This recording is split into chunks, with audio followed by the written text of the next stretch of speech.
معزز سامعین السلام علیکم، امید کرتا ہوں کہ آپ سب خیریت سے ہوں گے۔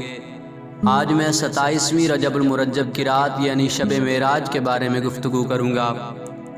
27 رجب کا روزہ رکھنے کی بہت فضیلت ہے۔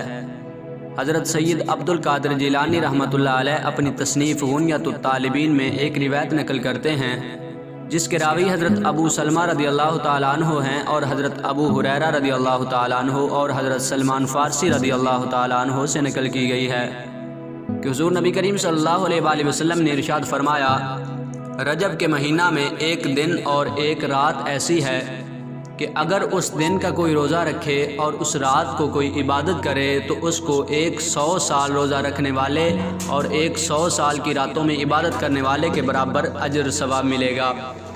یہ رات وہ رات ہے جس کے بعد رجب کی 3 راتیں رہ جاتی ہیں، یعنی یہ شب معراج کی رات ہے، اور یہ وہ دن ہے کہ جس دن اللہ تعالیٰ نے حضور نبی کریم صلی اللہ علیہ وآلہ وسلم کو رسالت عطا فرمائی ہے۔ 27ویں رجب المرجب کو روزہ رکھنے کی فضیلت کے ضمن میں ایک اور روایت حضرت ابو ہریرہ رضی اللہ تعالیٰ عنہ سے مروی ہے کہ حضور نبی کریم صلی اللہ علیہ وآلہ وسلم نے ارشاد فرمایا، جس نے 27ویں رجب کا روزہ رکھا اس کو 60 مہینوں کے روزوں کا ثواب عطا ہوگا۔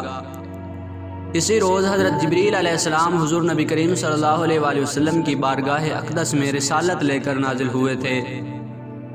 ماہ رجب المرجب کی 27ویں رات کو چاہیے کہ 12 رکعت نماز نفل 4 رکعت کر کے اسی طرح پڑھے کہ ہر رکعت میں سورہ فاتحہ کے بعد 3 مرتبہ سورہ اخلاص پڑھے۔ سلام پھیرنے کے بعد نہایت توجہ یکسوئی کے ساتھ 100 مرتبہ یہ پڑھے، سبحان اللہ والحمد للہ ولا الہ الا اللہ واللہ اکبر۔ اس کے بعد 100 مرتبہ استغفار پڑھے، پھر 200 مرتبہ درود پاک پڑھے اور سجدہ میں جا کر بارگاہ الہی میں عجز و انکساری سے دعا مانگے۔ بفضل باری تعالیٰ دعا جلد ہی قبول ہو جائے گی۔